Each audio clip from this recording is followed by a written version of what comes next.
Welcome back. Last spring, my partner and I decided to spend a few days on the west coast of Vancouver Island. Our birthdays are just a day apart, and we thought this would be a good way to celebrate.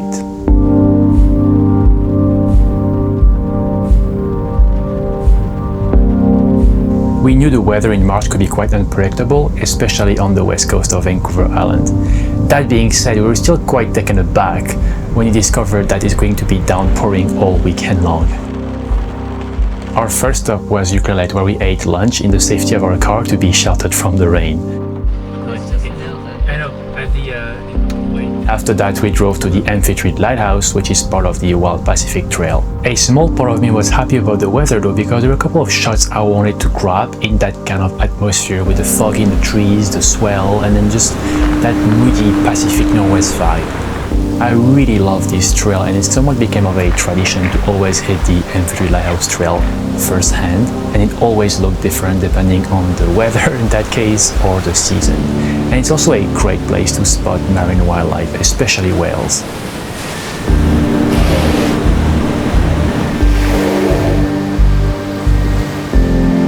Funny enough, this was one of the first time I went to the Amphitrite Lighthouse and didn't see any whales. Now, they're probably out there, but the low visibility, the fog, and then just the sound of the buoy and then the wind made it difficult to spot them or even hear them.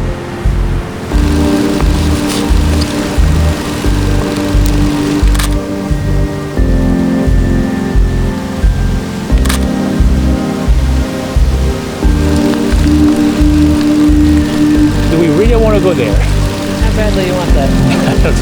Not bad. I'll wait here. You will? Yeah.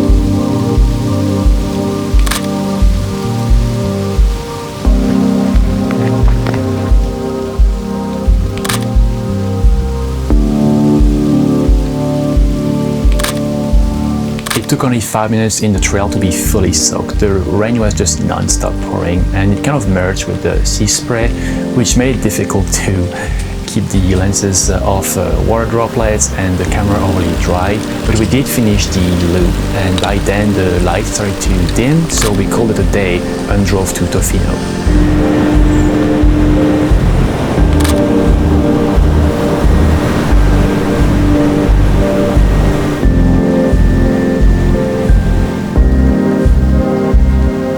We had booked a suite at the Mackenzie Beach Resort in Tofino, and I had stayed here a couple of years earlier and I loved it.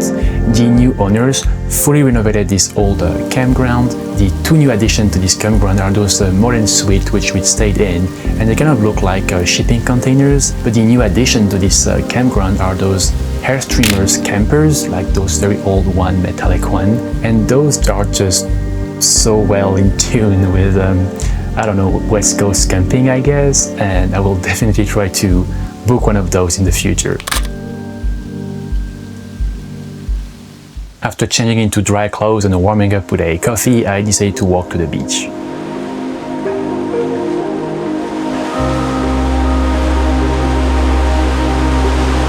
The rain was slightly less intense by then, but you could still feel the drizzle merge with the sea spray. And once I walked on the beach, I was quite surprised to see how many people were out there.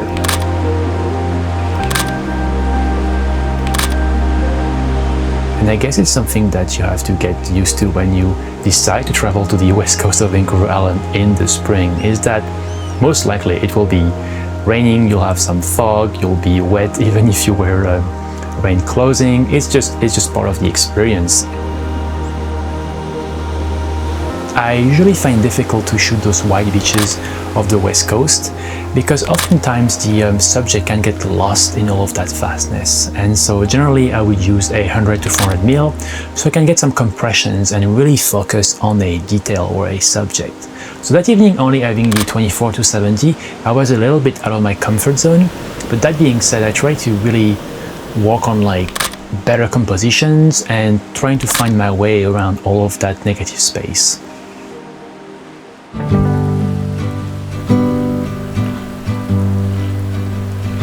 Usually when we are traveling to the west coast of Vancouver Island in the winter or the spring, we bring our own food because we know that most restaurants aren't open just yet.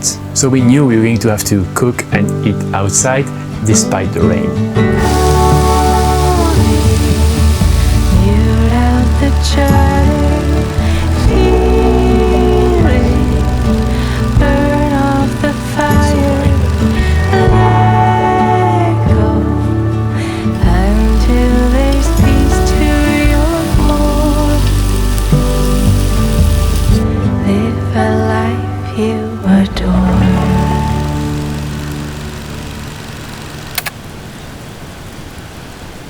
The next day the weather was slightly better, and by slightly better I mean it wasn't raining just yet, which was great because that's when we wanted to explore the Redder Hill and a nearby trail. It's like, sorry, you want me to focus on this blank white sheet over here, or? That's what he was doing basically.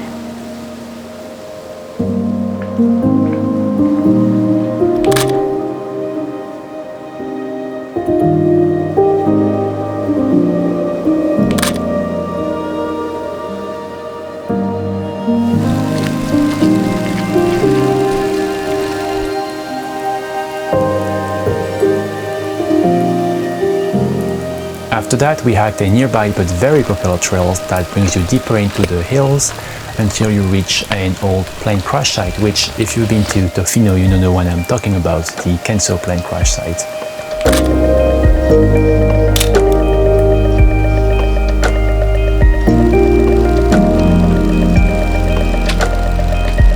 Oh wow.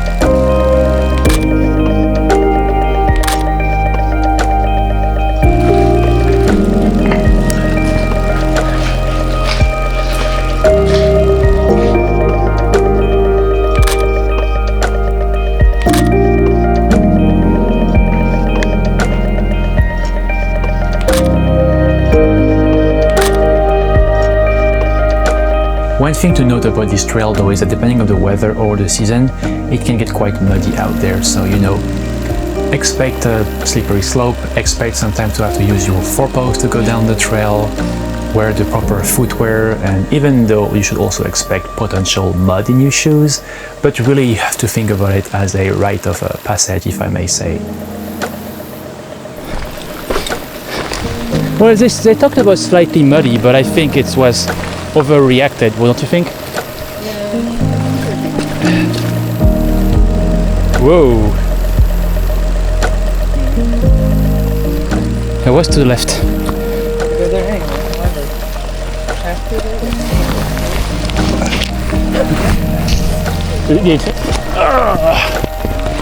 Okay. Next time it's left. Next time it's to the left.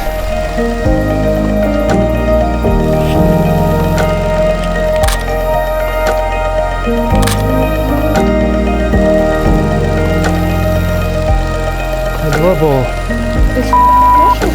Yeah, with the macro lens you need them, but like 100 mil. It is truly a beautiful hike that first takes you through the rainforest, then you'll reach some coastal woods and the swamp, until eventually you'll get to a clearing, and on the hill in the far distance you'll see the shining tail of the Kenso plane.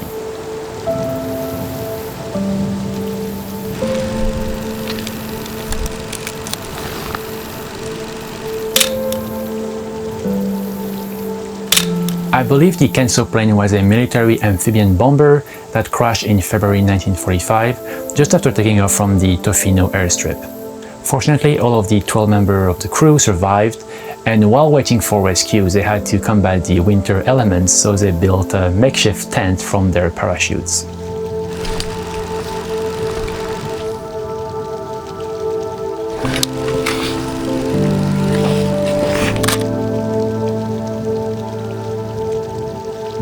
So far I only shot digital, but I did bring with me two film cameras. The first one was a Minolta T101 with a roll of Kodak Tri-X 400, which I thought would be a nice roll to use on this subject, you know, with the gritty metallic part of the plane scattered all around and the grease on the engine. And I just thought that this kind of images would shine on Tri-X 400.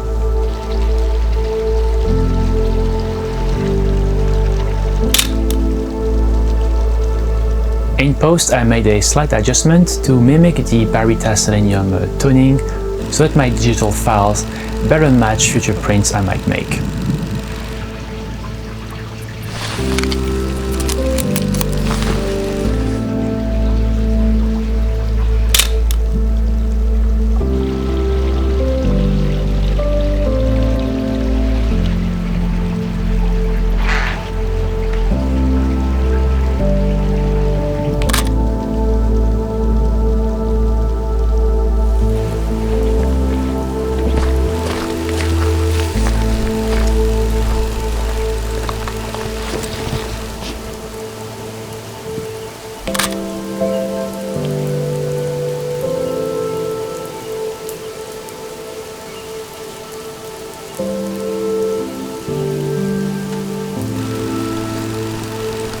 Fortunately for us, the rain only started as we were heading back, and once we got to Tofino we had a late lunch and then drove to Chesterman Beach, where I loaded a roll of Ilford HP5 Plus, this time inside the Canon LN7 because I wanted to use the macro lens to capture details on the coast. And because of the light dimming and also because I liked the contrast better, I decided to push HP5 one stop.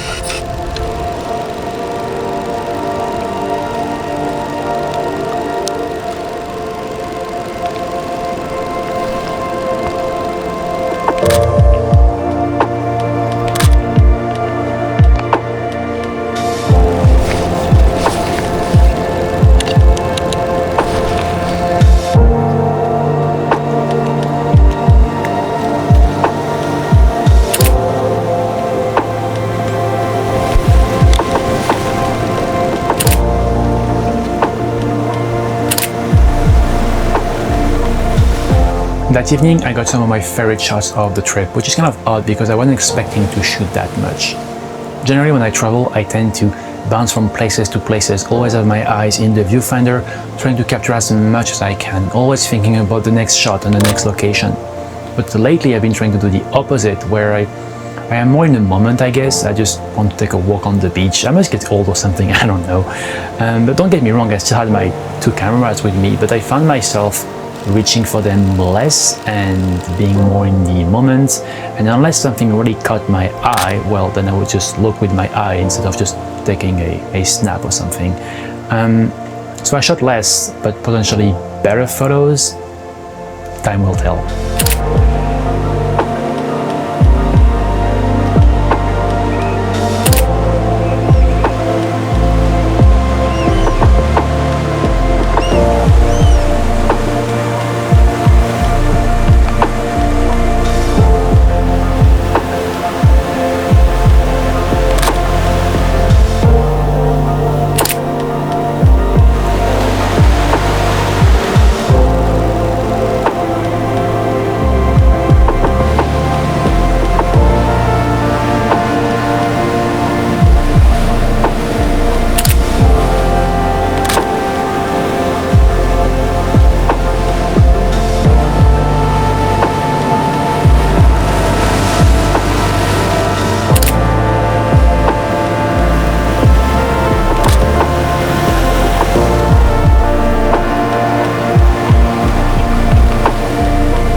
On the morning of our final day, we drove to Tofino and the weather was still overcast with a bit of rain. But again, this played to my advantage because I wanted to capture that moodiness. And so we walked to the piers where the planes and the boats are, and it was just beautiful that morning. You had the fog on the trees in the distance, the mist, the light rain, everything was still and quiet. And so I captured some of my favorite images that morning. Kind of like the postcard moments really, or the kind of images I would see on travel brochures and travel magazines over 10 years ago back in France when I was looking at images and travel articles about the Pacific Northwest coast of British Columbia.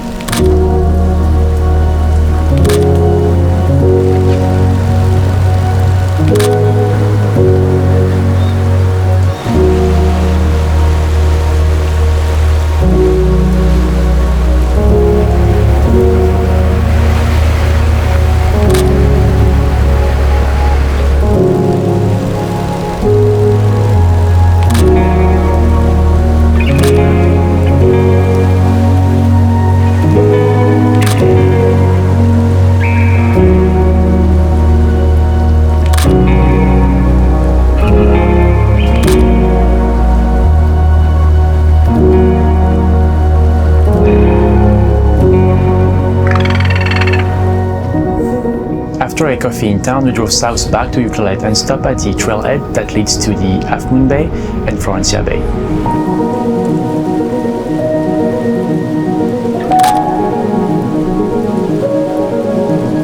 On that trail, you can apparently see remnants of the old wagon road or logging road that used to link Ucluelet to Tofino back in the 20s.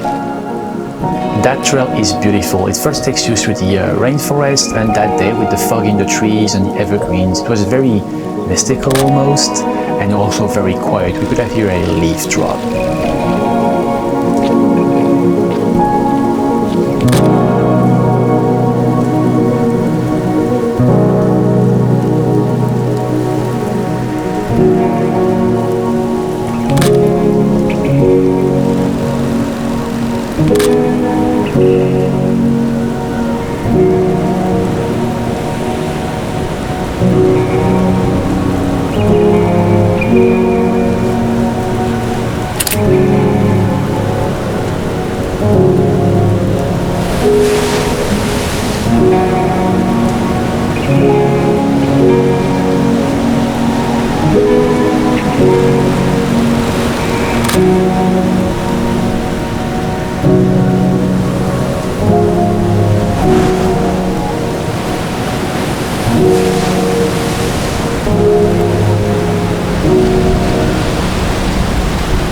Everything was going well until I started to have some issue with the R5C.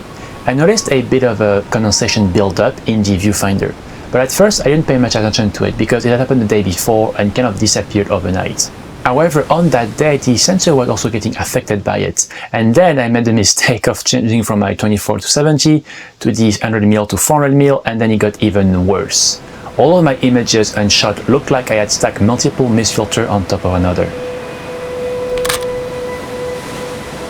For a little while, I decided to stop using the R5C and just concentrate on the LN7 with the macro lens and capture some of the details of the coast.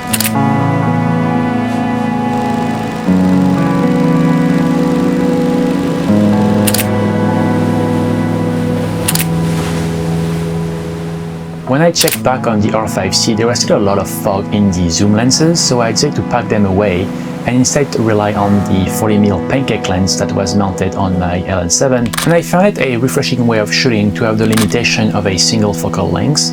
Those limitations, they kind of challenges your creativity. You can't just be lazy with a zoom lens and zooming in and zooming out. You have to zoom with your feet, you have to move around your subject. It's just obviously a very different way of shooting, which I quite enjoyed.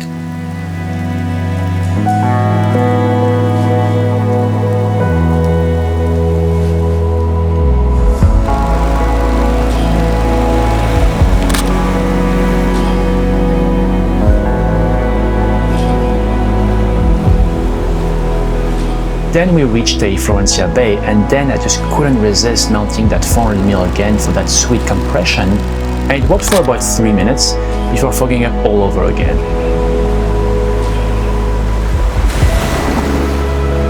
At this point, I started to get frustrated and also a little bit worried about my gear because Canon gear are renowned for its weather sealing, and so these two lenses are L lenses, they're weather sealed, so is the R5C, and in fact I had used this exact same setup a few weeks earlier in much worse condition and it was just fine. Then I remembered that those modern suites we were staying at had very poor ventilation, and that buildup of condensation throughout the viewfinder, the lens and the sensor was probably the fruit of the camera being used 3 days in the rain and at night not being stored in a proper dry environment.